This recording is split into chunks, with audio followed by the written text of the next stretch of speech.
Bismillah, në emër të Allahut, mëshiruesit, mëshirëbërësit, kudo që jeni, selamu alaikum wa rahmatullah, paqja, mëshira dhe falja Zotit qoftë mbi ju.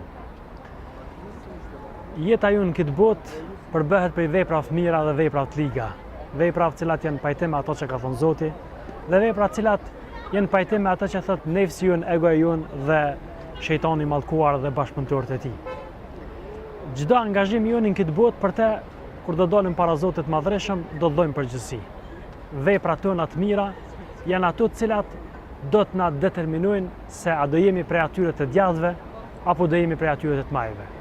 Kur i referohemi fjalës së Zotit madhreshëm dhe thonjave të Muhamedit alayhis salam, e gjojmë se Allahu xhaleshon në 10 vende në Kur'an, por edhe pejgamberi alayhis salam na nxisin dhe na porosisin që të bëjmë vepra të mira. Thot Zoti madhreshëm, thuaj, punoni se Allahu do të shoh punën e juaj, pejgamberi dhe besimtarët. Por shpesh herë nuk ndalemi me mendu se cila është ajo punë, cilën do ta sheh Zoti madhreshëm dhe cilën do ta pranoj Zoti madhreshëm. Kjo është esenca, për arsye se gjeneratat e para më shumë janë preokupuese veprat që po i bojnë, punët që i po i bojnë, adhurimet që po i bojnë. A do t'ja pranoj Zoti madhreshëm se sa që ndoshta janë preokupuar me vetë veprën. Prandaj Zoti në Kur'an na ka treguar se cila është vepra e cila pranohet tek ai dhe përmes cilës ne do të shpërblehemi kur do dalim para Allahut xhaleshanu. Një prej ajeteve kuranore Zoti ka përmend dhe dietarët i kanë nxjerrë 2 kushte të pranimit një veprës të mirë. Ka thonë Zoti madhreshëm, kush shpreson takimin me Zotin e madhreshëm, kush shpreson takimin me Zotin e madhreshëm, فمن كان يرجو لقاء ربه kush shpreson takimin me Zotin فليعمل عملا صالحا let punon vepër të mirë wala yushrik bi ibadati rabbih ahada dhe në adhurimin që i dedikohet Zotit mos t'i bëj Zotit rival. Nga kjo thonje e Zotit, dietarët kanë nxjerrë 2 kushte kryesore përmes të cilave pranohet vepra tek Zoti madhreshëm. Kushti i parë është që vepra me qenë e mirë. Pra e mirë sipas Kur'anit dhe Sunetit pejgamberit alayhis salam, në përputhje me ligjin dhe shariatin e Zotit madhreshëm. Dhe kushti i dytë, kjo vepër me qenë e sinqert. Pra, njeti me qenë i sinqert, me ja dediku Zotit madhreshëm. Pra, nuk mjafton që vepra vetëm me qenë e mirë. Unë e kam bën një vepër të mirë, ju m'fal. E dim që namazi është obligim, është vepër e mirë. Mirë, po duhet patjetër që këtë namaz që e bën me bo për hir të Zotit madhreshëm. Nëse veprat tona të mira apo veprat tona, angazhimi jonë në këtë botë i plotson këto 2 kushte, atëherë mund vim një konkludim se vepra paraprakisht është e pranuar tek Allahu xhalla xhelalu. Por mos harrojmë se për një vepër të mirë ne kemi nevojë që të fitojmë, kemi mundësi që të fitojmë shumë sevape dhe të njëjtën kohë kemi mundësi shumë që këto sevape të shtojmë duke i shtuar njetet e mira për një vepër të mirë.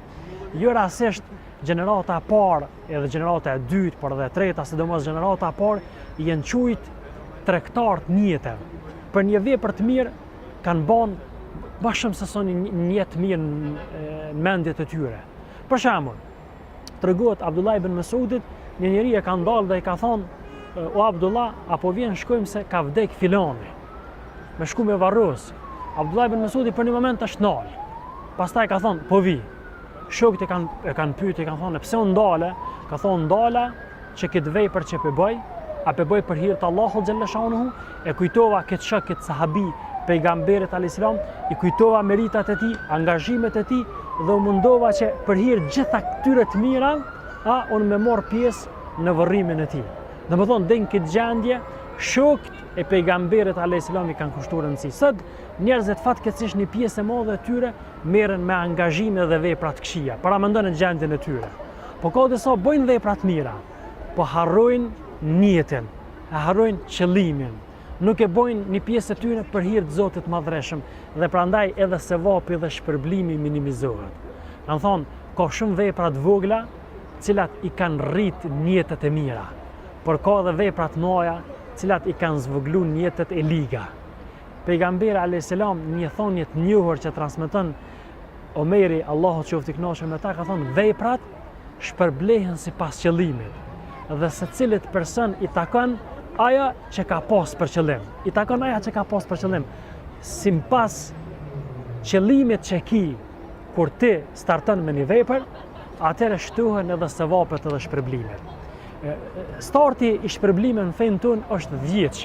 Për një vepër të mirë, Allahu na shëmfishon në start na shpërblen me 10 sevape. 10, 70, 700 e deri ku Allahu më së miri e din varësisht për sinqeritetit na që e bojnë. Zoti edhe pejgambert, po edhe njerëzit e mirë, edhe besimtarët në përgjithësi në Kur'an thot: "Wa ma umiru", nuk janë urdhëruar me diçka tjetër, illa liya'budullaha mukhlisina lahu-d-din. Përveç që ta adhurojnë Allahun duke qenë sinqert në adhurimin që ja bojnë Allahu xhalla xhelalu. Prandaj të nderuar vëllezër dhe motra, teleshikues të nderuar, nëse dojmë që të kemi të vepra të mira dhe të rrymë këto vepra të mira, t'i bëjmë për hir të Zotit Madhreshëm. Dhe mos të vendosim asnjë hap në jetën tonë pa e shoqëruar me një niyet dhe një qëllim të mirë. Për arsye se lodhemi, harxojmë djerës, por sevapi dhe shpërblimi është i mangët.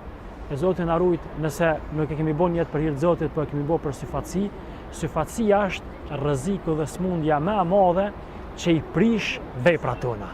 Nëse dojmë që veprat tona me lënë gjurmë edhe kur dalën na prej kësaj bote me marr sevapin dhe shpërblimin e tyre, atëherë të jenë të lloj-llojshme, të jenë vepra të mira, po të jenë të vazhdueshme dhe të jenë vetëm për hir të Allahut xhalla shanu. Ibn Omeri, djali i Omerit, kishte bën një vepër të mirë. Dhe baba i tij Omeri kishte thonë Allahu ta pranoj. Ai kishte thonë babës tij, nëse jemi sigurt se Allahu do të ma kishte pranuar këtë vepër që e kum bën, atëherë nuk do të kisha pas dëshirë që me jetu më në dunja. Shqyre deri në cilën gjendje. Prandaj, kur Allahu xhaleshonu ka përmend në Kur'an se Allahu nuk i pranon veprat e mira përveç për njerëzve të devotshëm, Abdullah ibn Mesudi ka filluar me shajt. Para se me përmend këtë ajet kuranor, njerëzit kanë filluar me lavdru Abdullah ibn Mesudin. Ti je njeri mirë, ke marr pjesë këton, ke bë këtë vepër të mirë, ai ka filluar me shajt. Dhe thot këtë ajetin që lexova ma jetë, Allahu nuk e pranon veprën e mirë përveç se për njerëzve të devotshëm. Përveç për njerëzve që kanë bërë për hir të Zotit Madhreshëm. Përveç ti shembull të mirë të Abdullah ibn Mesudit, kemi shembullin e mirë edhe një prej sahabëve më të ndershëm i përgëzuar me xhenet, Aliu radiallahu anhu.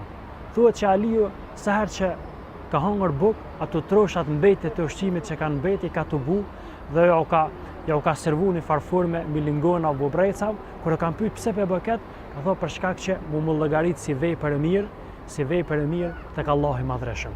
Deri në këtë gjendje, kjo ishte jeta e tyre. Ata jetuan për jetën e përjeshme, për jetën e amshushme në xhenet. Sa vepra kemi bën, e që presim shpërblimin për tu, inshallah Zoti i Madhreshëm na i fal gabimet, lëshimet, na i pranon ibadetet, adhurimet dhe në këtë muj të bekun, të ditë bekune, inshallah Zoti na shton sinqeritetin dhe sinqeriteti është sekret mes robit edhe Zotit. Nuk e di shejtani që me prish, por nuk e din as me laqja që me shkru, kudo që jeni, ju përshëndesin, përshëndetjen e paqes, paqja, mëshira dhe falja Zotit që mbi.